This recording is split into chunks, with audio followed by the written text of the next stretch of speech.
The library fell silent the moment Niccolò Fabbri raised his hand, and in that stillness, every man in the room understood that power wasn't measured by volume, but by the weight of a single gesture.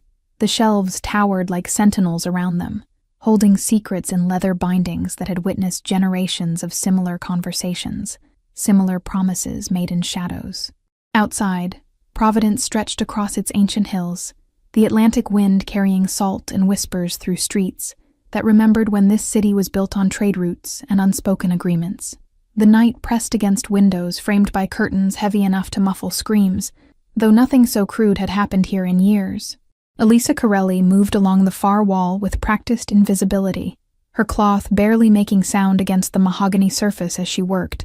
She had learned years ago that silence was a language of its own in houses like this, where men spoke in careful tones, and every word carried consequences beyond the room. Her hands knew the rhythm of polishing without thought, leaving her mind free to exist elsewhere, in memories of sun-baked Sicilian hillsides where her grandmother's voice still echoed. The scent of old books mixed with cigar smoke reminded her of nothing from home, yet she had made peace with this displacement. The visiting family sat opposite Niccolò's men, their patriarch positioned at the center like an ancient oak that had weathered too many storms to be moved by wind alone. His face carried the topography of a life lived between two worlds, where honor meant more than contracts and respect was currency that couldn't be printed. The younger men flanking him wore their authority like new suits, still learning how to carry weight without letting it show. They watched Niccolò with eyes that measured everything, calculating distances between words, and searching for weaknesses in his composure. Niccolò's voice cut through the air with surgical precision, discussing territories and percentages as if they were discussing weather patterns rather than the architecture of power itself. His eyes never stayed still, cataloging every reaction, every micro-expression that might reveal intention or weakness. At 28, he had inherited an empire built on foundations he never questioned, and maintained it through a combination of inherited respect and carefully demonstrated capability. The men who served him did so because their fathers had served his father, creating chains of loyalty that felt more like destiny than choice. A crystal decanter sat between the two groups, amber liquid catching lamplight and throwing fractured patterns across the table's polished surface. No one had touched it yet, as if the first man to reach for a glass would be admitting some unnamed weakness. The patriarch's eyes drifted occasionally toward the window, where Providence's old street lamps created pools of yellow light in the darkness below. He had known this city when it still pretended to be something other than what it was, before the polite fiction of legitimacy had worn quite so thin. Elisa reached the bookshelf nearest the gathering, her presence so unobtrusive that most men had forgotten she existed within minutes of her entering. She understood this erasure, had cultivated it as deliberately as a gardener tends specific flowers while letting others fade into background green. One of Niccolò's advisors leaned forward, his words dropping into the conversation like stones into still water, creating ripples that changed the shape of what had been discussed before. The visiting family's second son shifted in his chair, a movement small enough to be unconscious but large enough to be noted. Niccolò caught it, filing the observation away in the mental catalog he maintained of everyone's tells and patterns. He had learned young that survival meant reading people better than they read themselves, anticipating moves before they were made. The clock on the mantel marked time with discrete clicks, each second another small eternity in negotiations, where pauses meant as much as words. Elisa dusted the lower shelves now, her movements creating a soft rhythm that somehow made the silence between statements feel less oppressive. She had worked in this house for 8 months, long enough to understand its rhythms, but not long enough to be truly seen by the men who moved through it like sharks through dark water. They existed in one reality, while she inhabited another, two worlds occupying the same space but rarely touching.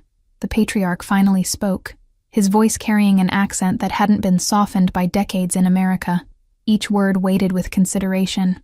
His statement shifted something in the room's energy, like a key turning in a lock that had been waiting to open.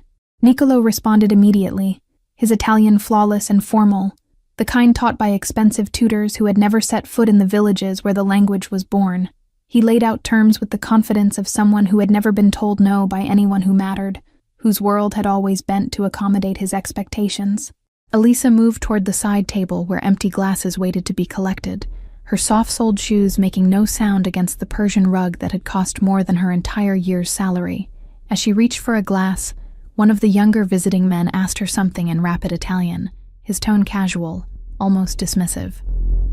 She answered without thinking, her words carrying the cadence of her childhood, the particular melody that belonged to villages clinging to Sicilian mountainsides, where Italian was something you learned for school, but never truly spoke at home. Her voice was quiet, respectful, offering the simple information he had requested about where to find the washroom. But the accent hung in the air like smoke, unmistakable to anyone who knew the difference between the polished Italian of Rome and the ancient dialect that predated the country itself. Niccolo's head turned slowly, his attention shifting from the negotiation to this woman he had barely registered as human until this moment. The room held its breath without knowing why, some instinct telling every man present that something significant had just occurred, even if they couldn't name it. Niccolo's eyes fixed on Elisa with the same intensity he brought to examining contracts, as if she had suddenly become a document requiring translation. She froze with the glass in her hand, recognizing too late that she had made herself visible in a space where invisibility was her only protection. Her grandmother's warnings echoed in her memory, about keeping your head down and your mouth shut in houses where power lived. "Speak proper Italian next time," Niccolo said, his voice carrying just enough edge to draw blood without breaking skin. The words fell into the silence like a verdict, transforming her moment of visibility into something meant to shame, to remind her of her place in the hierarchy of this room. A ripple of laughter moved through his men, not loud, but present, the kind of amusement that comes from watching someone else be diminished. It was the sound of power reinforcing itself, of boundaries being drawn and redrawn with casual cruelty that didn't even recognize itself as such. The glass in Elisa's hand caught the lamplight, throwing small rainbows across her fingers as she stood perfectly still in the wake of Niccolo's correction. Every eye in the room had found her now, pulled from important matters to witness this small theater of humiliation. The patriarch's expression remained unreadable, but something shifted in the set of his shoulders, a tension that hadn't been there moments before. She could have apologized, could have lowered her eyes and retreated into the invisibility that had protected her until now. Instead, her fingers tightened slightly on the glass, her grandmother's voice rising louder than fear in her mind, speaking of dignity that couldn't be stripped away by men who had forgotten where they came from.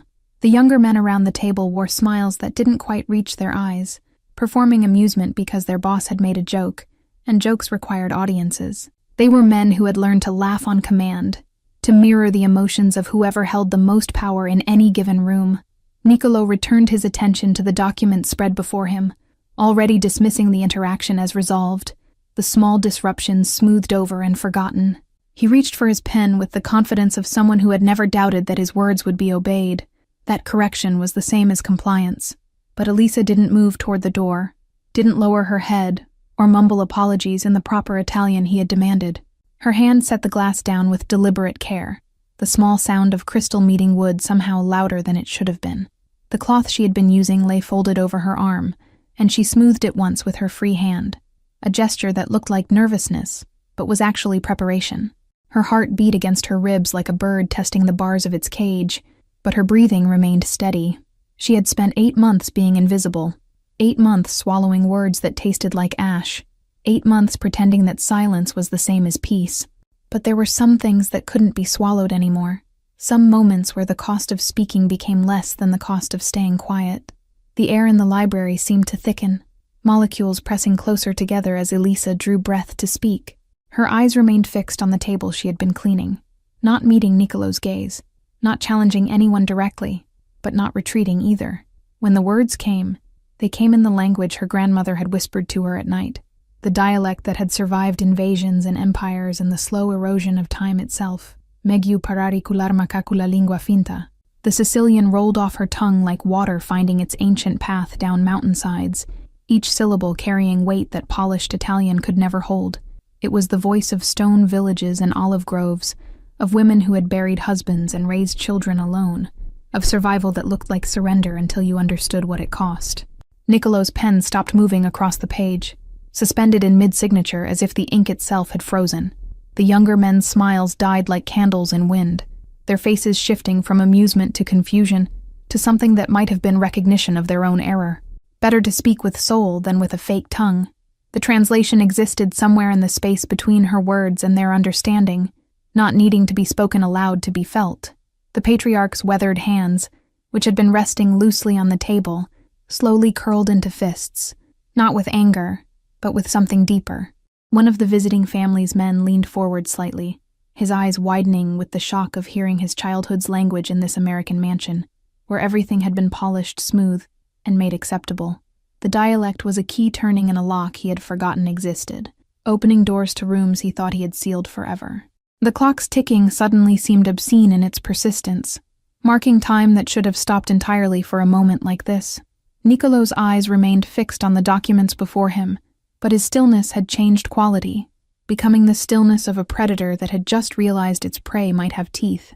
Elisa's hands remained steady as she picked up the glass again, continuing her work as if speaking truth to power was no different than polishing crystal. Her heart still raced, but her body moved with the same practiced efficiency it always had, refusing to grant them the satisfaction of seeing her fear. The patriarch rose from his chair, with the slow deliberation of age and absolute authority, the kind of movement that couldn't be rushed or stopped once begun. Every man in the room turned toward him, including Niccolò, whose expression finally shifted from dismissal to attention that bordered on concern. The old man's eyes were fixed on Elisa, and in them was recognition that went beyond language, beyond the immediate moment into something older and more fundamental. He had heard his mother's voice in her words, his aunt's, every woman who had ever stood in a kitchen and spoken truth while men pretended they ruled the world. He said nothing, but his standing was a statement louder than any words could have been, a physical manifestation of respect that couldn't be argued with or dismissed. The younger men scrambled to their feet in response, following his lead without understanding it, their bodies responding to hierarchy even as their minds struggled to catch up. Niccolò remained seated for a heartbeat longer than appropriate, trapped between maintaining his authority and acknowledging what the patriarch's gesture meant. When he finally stood, it was with controlled grace, but something in his face had changed. Some certainty had developed its first crack. The room existed in suspension, every breath held, every thought frozen in the moment between Elisa's words and whatever would come next. The books surrounding them seemed to lean in closer, as if centuries of recorded knowledge recognized that something was being written here that mattered more than the deals being negotiated. Niccolò's jaw tightened almost imperceptibly, a muscle jumping beneath skin that had never been struck but had learned tension from watching violence happen to others. He looked at the patriarch still standing, at his own men, uncertain whether to rise or remain seated, at this woman who had somehow shifted the entire foundation of his carefully constructed authority. The visiting family's patriarch spoke then, his voice carrying the gravel of age and cigarettes, but also the clarity of absolute conviction. Ida parla como a mia nonna. She speaks like my grandmother. The words were Sicilian, pure and uncompromising, a declaration that couldn't be translated into anything softer. One of Niccolò's advisors opened his mouth to respond, to smooth over this disruption with diplomatic language and careful maneuvering, but Niccolò raised his hand in a gesture that commanded silence more effectively than shouting ever could. His eyes never left Elisa, studying her as if seeing her for the first time, trying to reconcile the invisible servant with this person who had somehow become the center of the room's gravity. She met his gaze then, finally, and in her eyes was nothing like defiance or triumph, only a quiet dignity that had been there all along, waiting for someone to notice. She had not meant to challenge him, had not planned this moment, but having arrived here, she would not pretend it hadn't happened. The patriarch lowered himself back into his chair, with the same deliberation he had used to rise, and this too was a statement. A signal that something had been acknowledged and could now proceed differently than before. His men followed his lead, settling into their seats with new awareness of the woman still standing by the side table. Niccolò's breathing changed, became something conscious rather than automatic, as if he was learning a new rhythm that his body didn't quite know yet. The power in the room hadn't shifted to Elisa. She had no interest in that currency, but it had been redistributed in ways that made his previous certainty impossible to maintain. The meeting concluded an hour later with handshakes that carried different weight than they would have before Elisa's words had rearranged the room's understanding of itself. Niccolò walked the visiting family to the mansion's entrance, his posture perfect and his words carefully chosen, but something in his performance had become visible as performance for the first time. The patriarch paused at the threshold, turning back to offer Niccolò a nod that somehow managed to be both respectful and instructive. A casa ci tieni memoria, e più forti di una casa ci tieni sulle mura. A house that holds memory is stronger than a house that holds only walls. He didn't explain the Sicilian, didn't translate it into something more palatable. Niccolo understood enough to feel the criticism embedded in what might have sounded like a compliment, the suggestion that his empire had been built on foundations he hadn't properly honored. He returned the nod with precision that masked the anger beginning to simmer beneath his carefully maintained surface. When the heavy door finally closed, and the sound of cars faded down the hill toward Providence's sleeping streets, Niccolo stood alone in the foyer that suddenly felt too large. The chandelier above threw shadows that moved with each small current of air, making the space feel inhabited by more than just furniture and expensive art. He found himself walking back toward the library without conscious decision, his feet following a path his mind hadn't yet approved. The room still smelled of cigar smoke, and the particular tension that negotiations always left behind, molecules of dominance and compromise hanging in the air like invisible residue. Elisa had finished her work and departed through the servants' entrance, leaving behind surfaces that gleamed with her attention and no other trace of her existence. Niccolo stood where she had stood when she spoke, trying to understand how someone so thoroughly erased could have become so suddenly undeniable. His reflection caught in the darkened window, and he studied it as if looking at a stranger, seeing the expensive suit and perfect grooming, and the face that had learned young never to show uncertainty. Behind his reflection, Providence stretched out in layers of shadow and amber streetlight, the city that had raised him to believe power was something you took and kept, through strength alone. Sleep came reluctantly that night, interrupted by dreams where his father stood in the library shaking his head with disappointment, though about what exactly Niccolo couldn't determine. He woke at dawn feeling as if he had run miles rather than simply lying still, his body aching with exhaustion that had nothing to do with physical exertion. The morning routine proceeded as always. Coffee brought to his room at precisely 6:30. Newspapers arranged by his place at the breakfast table, his schedule presented for approval. But Niccolo found himself listening for something beneath the routine, some sound that would indicate Elisa's presence in the house. He saw her first through the breakfast room's doorway, moving through the hall beyond with her arms full of linens that needed changing. She didn't glance his way, didn't acknowledge his existence any more than she ever had, and somehow this ordinariness felt like rejection. His coffee tasted bitter despite being prepared exactly as he always took it, and the newspaper articles about city council meetings and business acquisitions seemed to be written in a language he had forgotten how to read properly. Everything felt slightly wrong, as if the world had shifted 3 inches to the left, while he wasn't paying attention. The day's scheduled meetings proceeded with their usual efficiency: territory discussions with his captains, financial reviews with his accountants, the endless maintenance of an empire that required constant attention to keep from developing cracks. But Niccolo caught himself distracted, his mind returning to the library and the moment when his authority had been questioned by someone who hadn't even been trying to challenge him. One of his advisors noticed his divided attention and paused mid-sentence, waiting with the patient concern of someone who knew better than to directly comment on his boss's state of mind. Niccolo waved him to continue, forcing focus back to matters of shipments and percentages and the architecture of profit. But when he returned home that evening and saw Elisa descending the main staircase with cleaning supplies, he found himself watching her movement with attention he had never granted before. She carried herself with unconscious grace, each step placed with certainty, her body navigating space as if she had been born understanding exactly how much room she needed. Their eyes met for a fraction of a second as she reached the bottom step, and in that brief connection, Niccolo felt something shift in his chest, some wall developing its first hairline fracture. She looked away immediately, continuing toward the kitchen wing, leaving him standing in the foyer feeling absurdly disappointed by her lack of reaction. The library called to him again that night, though he told himself it was simply his preferred space for reviewing documents that required careful attention. He sat in the chair where he had sat during the meeting, the leather still holding the shape of his body, the desk lamp throwing the same pool of yellow light across mahogany that had witnessed his humiliation. Humiliation. He tested the word in his mind, trying to determine if that's what he had actually felt, or if it was something more complex, something he didn't have adequate vocabulary to name.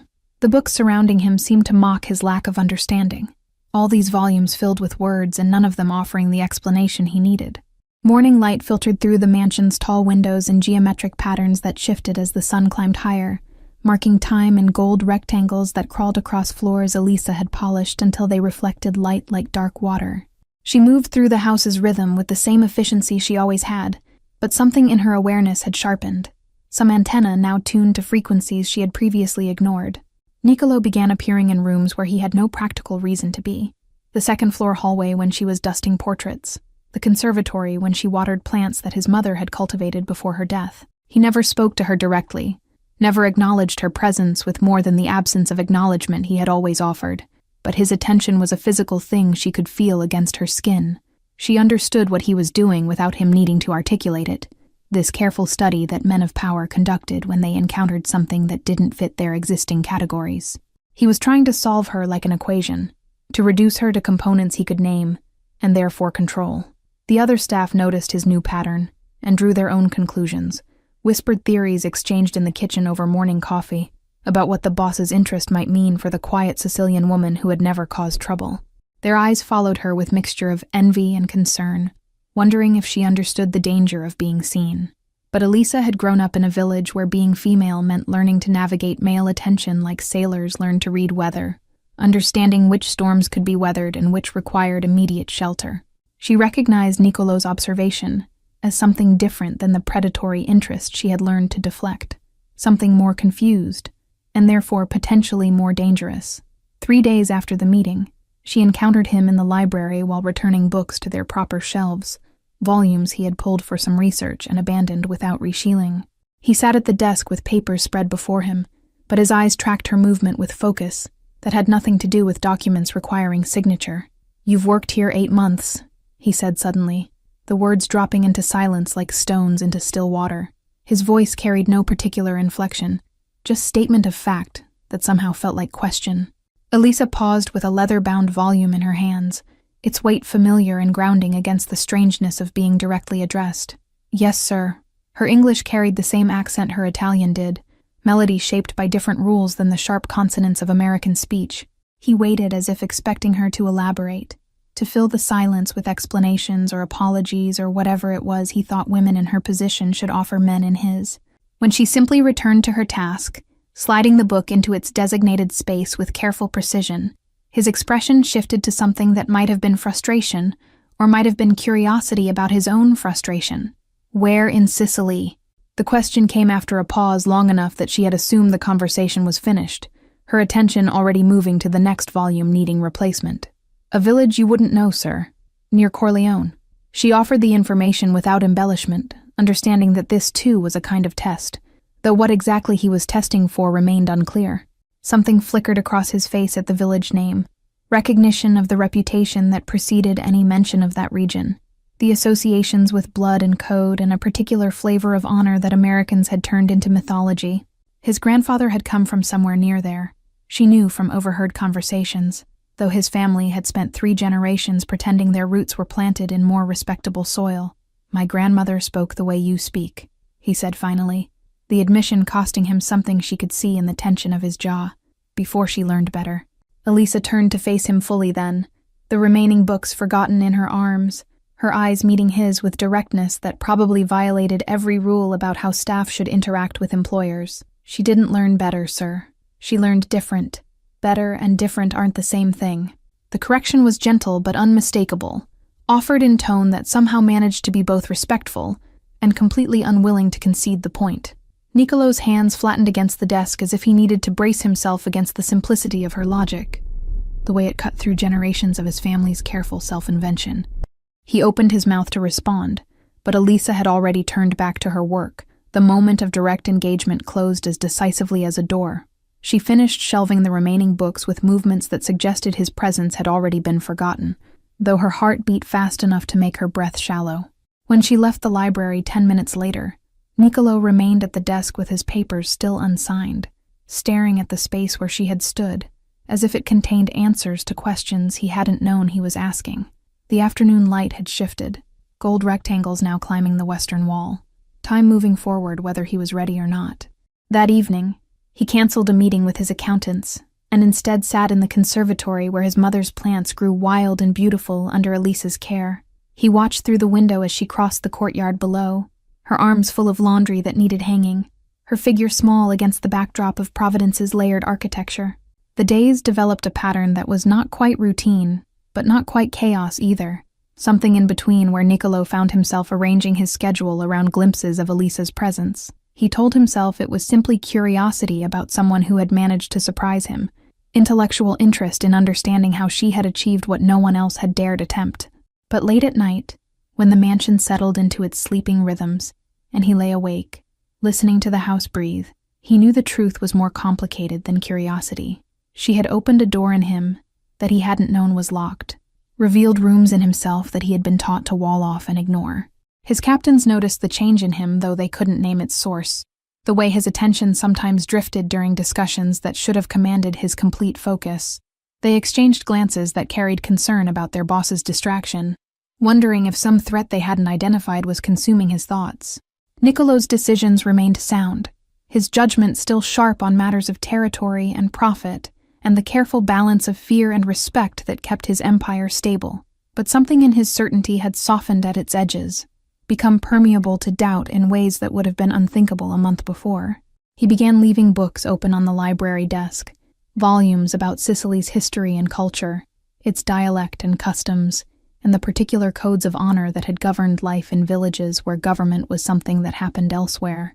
The pages accumulated his fingerprints and occasional notes in margins, evidence of study being conducted in private. Elisa saw the books but never commented, simply worked around them as she worked around everything else that belonged to the house's official business. But sometimes when she was certain she was alone, she would pause to read what he had been reading, tracing the same passages his eyes had traveled, understanding that he was trying to build a bridge towards something he couldn't yet articulate. The patriarch's words had planted themselves in Niccolo's mind like seeds in fertile soil, growing into questions about what his family had sacrificed in their climb toward American respectability. His father had taught him to speak Italian like a Roman, to dress like old money even though their money was 3 generations fresh, to erase anything that suggested they had come from somewhere specific, rather than emerging fully formed into power. But Elisa carried her origins like someone carrying water from a sacred well, precious and unashamed.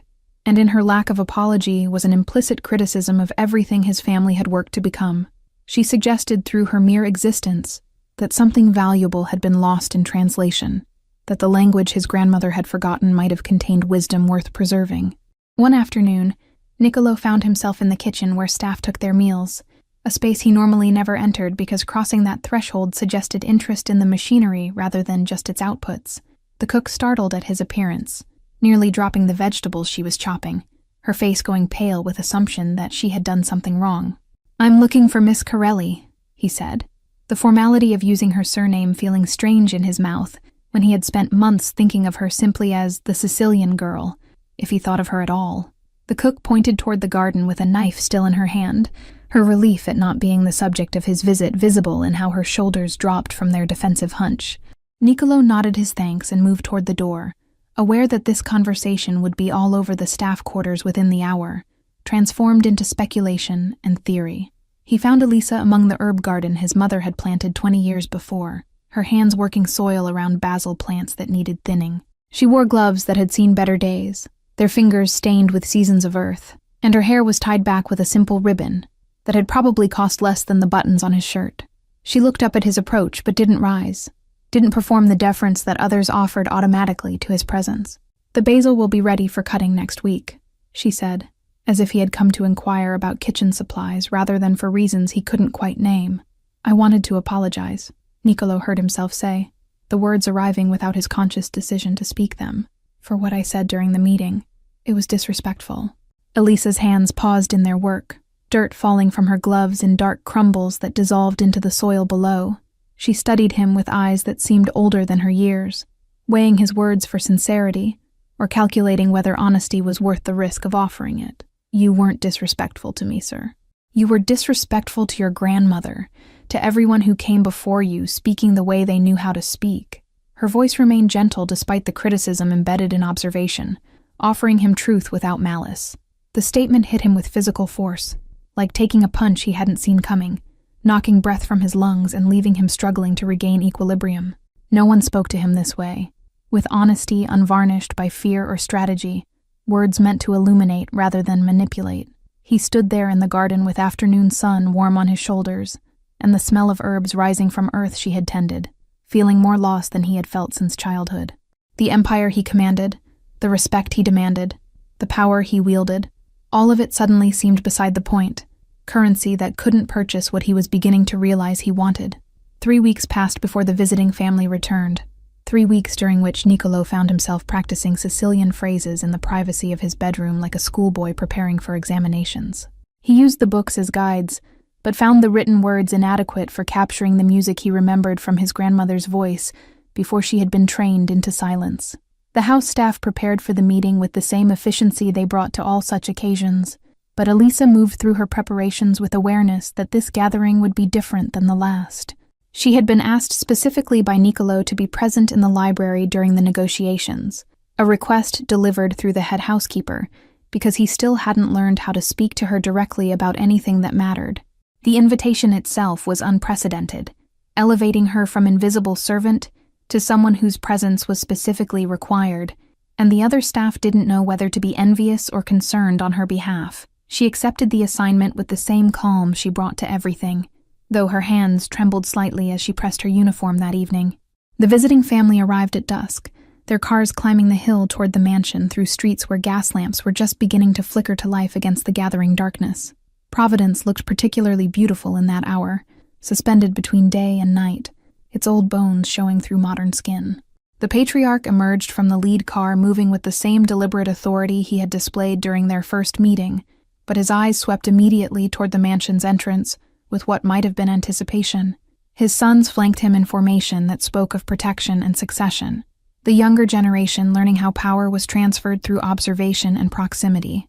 Niccolò met them at the door himself, rather than sending his second, a gesture of respect that didn't go unnoticed by any of the men present. He wore a suit that cost more than most people earned in 6 months, but something in how he carried it had changed, become less performance and more simple fact of his daily armor. The library had been arranged differently this time, with chairs positioned in a circle, rather than opposite sides of a table, the geography of the room suggesting collaboration, rather than confrontation. Crystal glasses already held amber liquid, and the air smelled of furniture polish and the particular tension that always preceded important conversations. Elisa entered carrying a tray of small glasses filled with espresso, her movements economical and assured despite the weight of attention that shifted toward her the moment she appeared.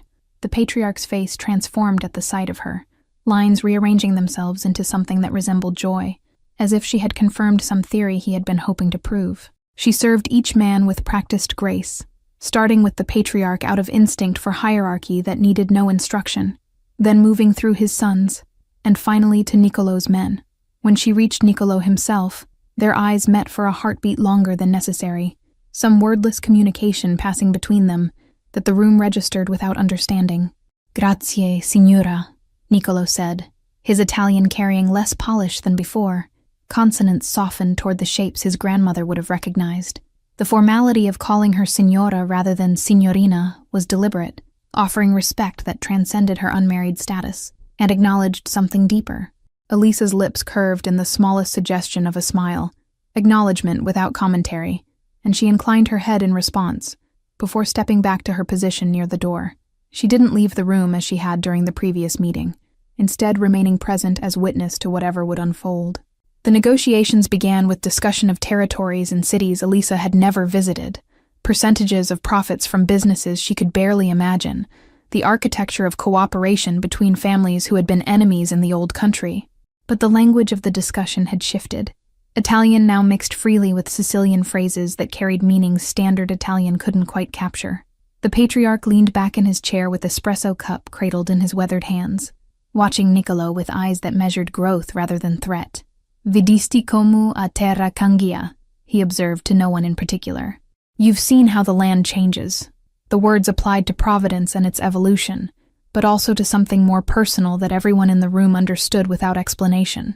Niccolò nodded slowly, accepting the observation as the compliment it was intended to be, recognition that he had been willing to learn rather than simply defend his ignorance. "Cu tempo, tutti le cose ponu cagnari." With time, all things can change. His Sicilian was imperfect but sincere, each word placed with care of someone learning to speak truth in a language his family had tried to forget. One of the younger visiting men glanced toward Elisa with expression that suggested he understood her role in this transformation, that he recognized the particular alchemy that could occur when power encountered authenticity, and chose learning over dominance. His father caught the look and smiled, some private satisfaction at seeing the patterns repeat themselves across generations. The meeting concluded 2 hours later with agreements that benefited both families, terms that would have seemed impossible during their first encounter when respect had been performance rather than genuine currency. The men rose and shook hands with warmth that surprised them, discovering that alliance felt different when built on foundations of mutual recognition rather than mere strategic necessity. As the visiting family prepared to depart, the patriarch paused beside Elisa, where she stood near the library's entrance, her presence having gone mostly unremarked upon, but entirely essential to everything that had transpired. He spoke to her in rapid Sicilian, words meant only for her ears, and whatever he said brought color to her cheeks and brightness to her eyes that Niccolò had never seen before. The house settled into new rhythms after the meeting, invisible adjustments in how space was navigated and respect distributed that the staff registered without fully understanding. Niccolò began taking his morning coffee in the conservatory rather than the breakfast room, a shift that happened to coincide with when Elisa tended the plants there. They didn't speak during these encounters, at least not with words, but something was being communicated through the careful way he moved to give her access to the watering can, the manner in which she made sure fresh flowers appeared on his desk without him needing to request them. It was a language of gestures and proximity, building vocabulary where none had existed before. His men noticed that their boss had become more patient in meetings, less quick to anger when plans encountered obstacles or subordinates made mistakes that required correction. They attributed it to maturity or strategy, not understanding that he was learning from someone who navigated her entire existence with patience, because impatience was a luxury she had never been able to afford.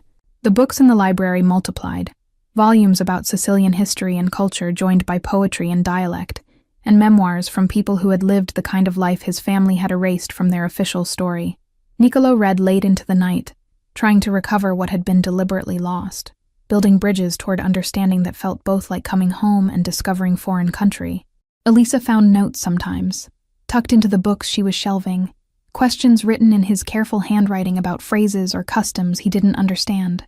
She would write answers on separate paper and leave them on his desk, her responses always precise and somehow more informative than the volumes he was studying, because she was explaining life rather than documenting it. October arrived, and Providence began its transformation into autumn, leaves turning colors that reminded Niccolò of rust and gold, and the particular shade of light that filtered through the library windows at sunset. The air carried hints of coming cold, that particular quality of northeastern autumn that made you grateful for shelter and warm drinks. The household prepared for another gathering, this one marking a birthday for one of Niccolò's captains, the kind of celebration that mixed business and family in ways that outsiders never quite understood. The main rooms were opened and polished, furniture moved to accommodate dancing, the kitchen staff working overtime to prepare food for an army of guests who would arrive expecting abundance. Elisa worked alongside the other staff with her usual efficiency, but Niccolò noticed how her hands moved differently when arranging flowers for the dining room, selecting blooms with artistic eye, rather than simple functionality. She created centerpieces that somehow captured autumn's melancholy beauty, arrangements that made grown men pause to look more closely. The guests began arriving at 7, flooding the mansion with noise and energy that transformed its usual quiet dignity into something more vibrant and chaotic.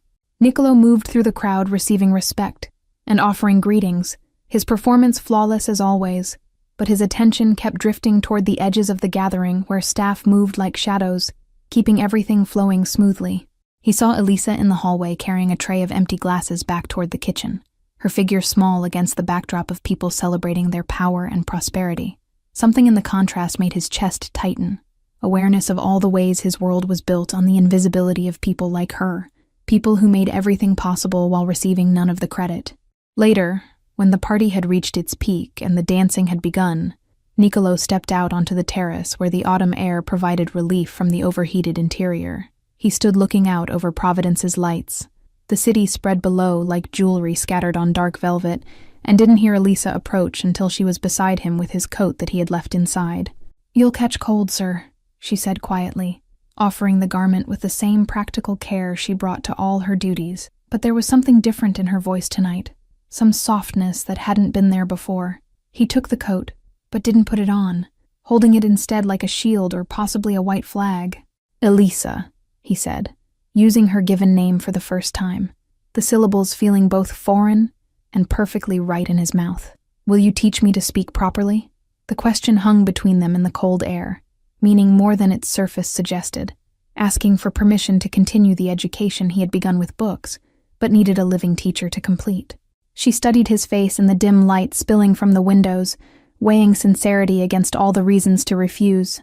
"Buonasera, Don Nicolo," she said finally, the Sicilian greeting carrying acceptance of his request and acknowledgement of his title in the form his grandmother would have used. "Good evening." The words were simple, but the dialect made them sacred. Transformation of casual greeting into something ceremonial. His heart performed complicated gymnastics in his chest, though his face revealed none of this internal chaos. "Buonasera," he repeated, his accent improving even in that brief exchange because he was learning now from the source, rather than from books written by people who had studied from outside. They stood together in the autumn cold, with party noise filtering out around them. Two people from different worlds discovering that language could be a bridge if both sides were willing to walk across it. Providence stretched below them, ancient and modern simultaneously, keeping its secrets the way it always had. When Elisa finally returned inside to continue her work, Nicolo remained on the terrace with his coat still held loosely in his hands, feeling as if something fundamental had shifted in the architecture of his existence. The party continued without him, music and laughter, and the business of maintaining power. But for the first time he understood that power was only one kind of strength. Winter arrived early that year, bringing cold that seemed to rise from the ground itself rather than descending from the sky, and Providence's old bones ached with it the way elderly residents ached in their joints. The mansion's heating system worked overtime, radiators clanking and hissing like sleeping dragons waking reluctantly to perform their duty. Nicolo's lessons with Elisa became routine over the following weeks.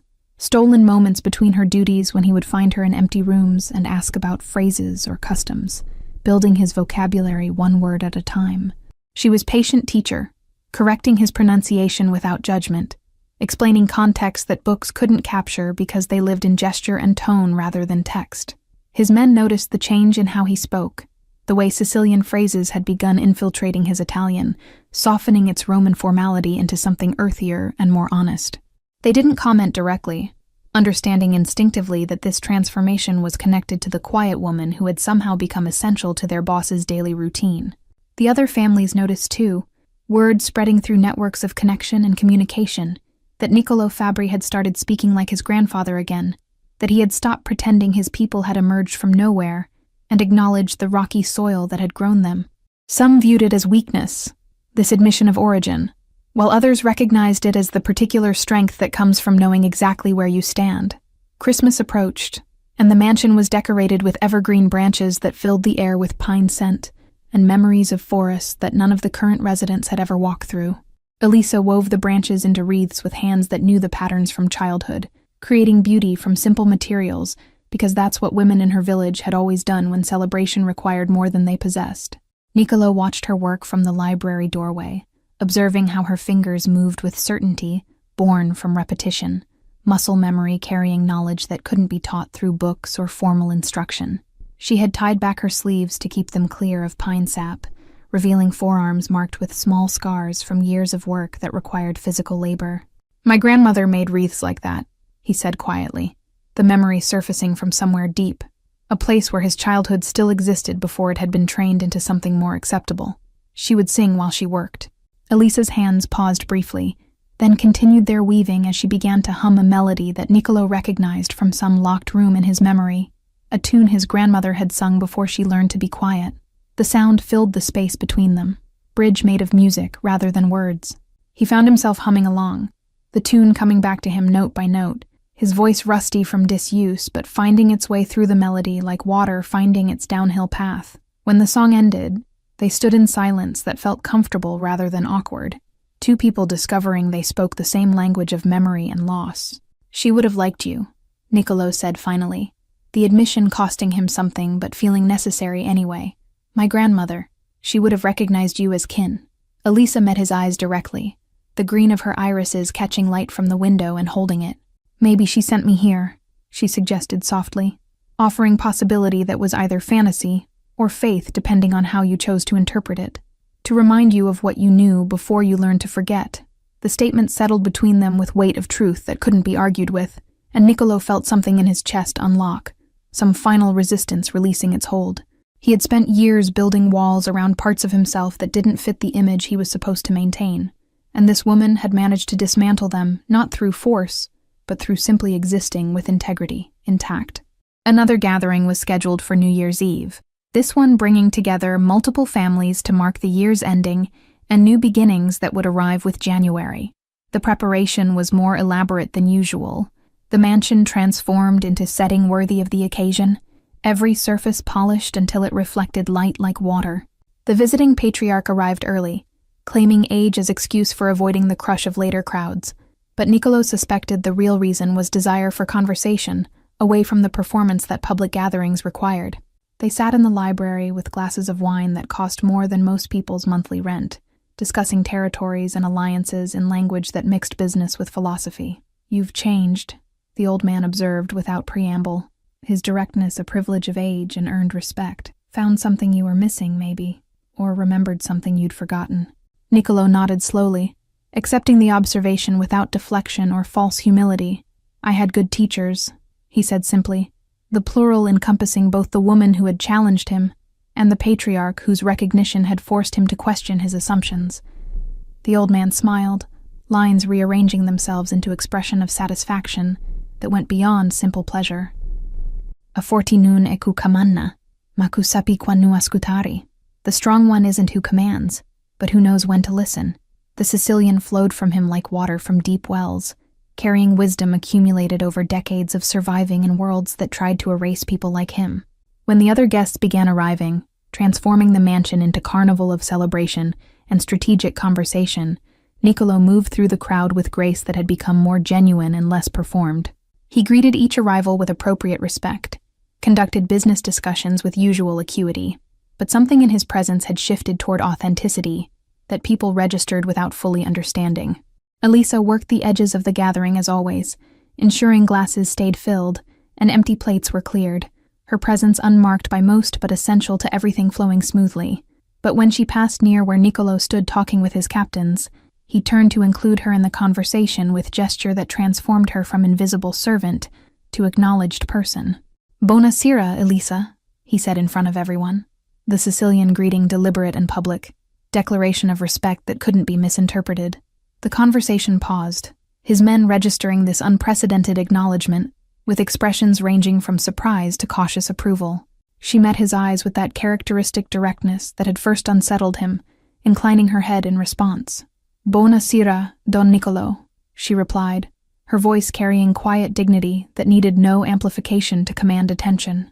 The moment stretched between them, something wordless and profound being communicated through syllables and glances. The party continued around them, Providence's powerful elite celebrating another year survived, and new opportunities approaching with January's arrival.